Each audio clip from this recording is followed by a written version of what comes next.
Don TV நேயர்கள் அனைவருக்கும் இனிய காலை வணக்கம். மீண்டும் ஒரு கதை வழி அறமொழியினூடாக உங்களை சந்திப்பதில் மகிழ்ச்சி அடைகின்றேன். கௌதம் ஒரு பிரபல்யமான சத்தியத சிகிச்சை நிபுணராக இருக்கின்றார்.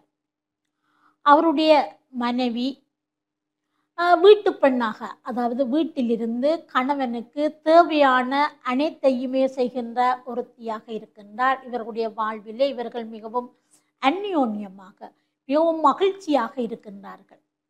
ஆகவே இந்த கௌதம் தன்னுடைய மனைவிக்கு அவருடைய பிறந்த நாளுக்கு ஒரு காரை பரிசாக வேண்டி கொடுக்கின்றார்.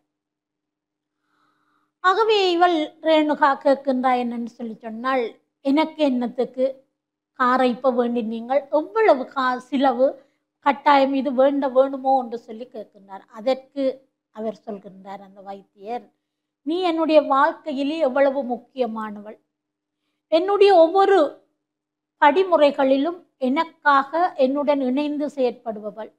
ஆகவே உனக்கு நான் பரிசளிக்காமல் வேறு யாருக்கு பரிசளிக்கின்றது என்று சொல்கின்றார். சொல்லி போட்டு சொல்கின்றார், சனி ஞாயிறுகளில் நாங்கள் இருவரும் எல்லா இடமும் சென்று பார்த்தோம். பார்த்துவிட்டு எந்த ஹோட்டலில் நல்ல சாப்பாடு இருக்குதோ நாங்கள் அவ்வாறு சாப்பிட்டு சந்தோஷமாக அந்த நாட்களை கடத்துவோம் என்று சொல்கின்றார். அப்பொழுது இவர் சொல்கின்றார், ரேணுகா, நான் ஒரு ஹோம் சயின்ஸ் படித்த ஒருவர், எனக்கு விதம் விதமாக உங்களுக்கு சாப்பாடு செய்து போடுவதில் மகிழ்ச்சி, நான் நல்லா சமைப்பேன், ஏன் நாங்கள் இந்த ஹோட்டல் வழி திரிந்து சாப்பிடுவான் என்று சொல்லி சொல்கின்றார்.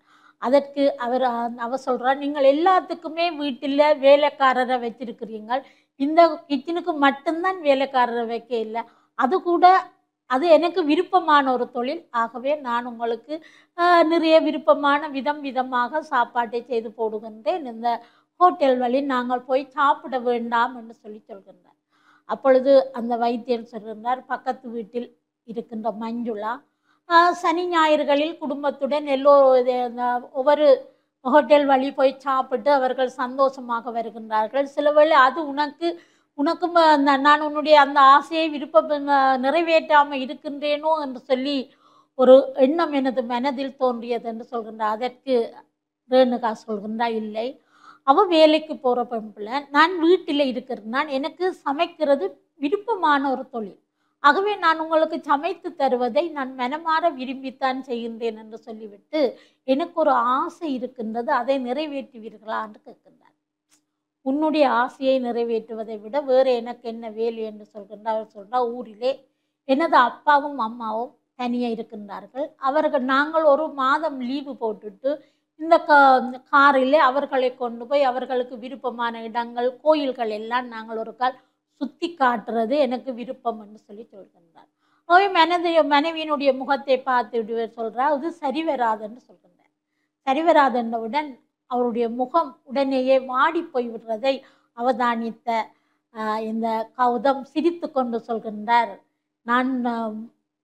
எனக்கு அம்மா அப்பா இல்லை, ஆகவே அம்மா அப்பாவினுடைய தேவை இருக்கின்றது, ஆகவே நீங்கள் அம்மா அப்பாவை அந்த ஊரில் இருக்கின்ற வீட்டை வாடகைக்கு கொடுத்து விட்டு இங்கு வந்து எங்களுடன் இருக்க சொல்லுங்கள். கட்டாயமாக அந்த பெரியோர்களினுடைய ஆசீர்வாதமும் அவர்களுடைய அரவணைப்பும் எங்களுக்கு தேவை, நாங்கள் அவர்களை ஒவ்வொரு சனி ஞாயிறும் நாங்கள் போகின்ற இடங்கள் எல்லாம் கூட்டி கொண்டு போய் வரலாம் என்று சொல்கின்றார். அப்பொழுது தனது கணவனுடைய தோளிலே சாய்ந்து அந்த ரேணுகா கண்ணீர் விடுகின்றார். இவ்வாறான ஒரு கணவனை தனக்கு கிடைத்தமைக்கு அவர் பெருமையாக யோசிக்கின்றார். ஆப்நேயர்களே, அவ்வாறு தான் நாங்களும் வாழ்க்கையிலே எங்களுடைய ஒருவருடைய குறிப்பறிந்து மற்றவர் செயற்படுவதன் மூலமாக வாழ்வில் அந்த குடும்ப வாழ்க்கையை நாங்கள் மகிழ்ச்சியாக மாற்றிக்கொள்ளலாம். மற்றவர்களுடன் ஒப்பிட்டு தங்களுடைய வாழ்க்கை நல்லா இல்லையே என்று சொல்லி நினைத்து வருந்துவதை விட அவர்கள் அந்த ஒரு நல்ல ஒரு புரிதல் அந்த குடும்பத்திலே இருக்குமானால் அந்த வாழ்வு சிறக்கும் என்று கூறி இந்த அருமையான வாய்ப்புக்கு நன்றி கூறி விடைபெறுகிறேன்.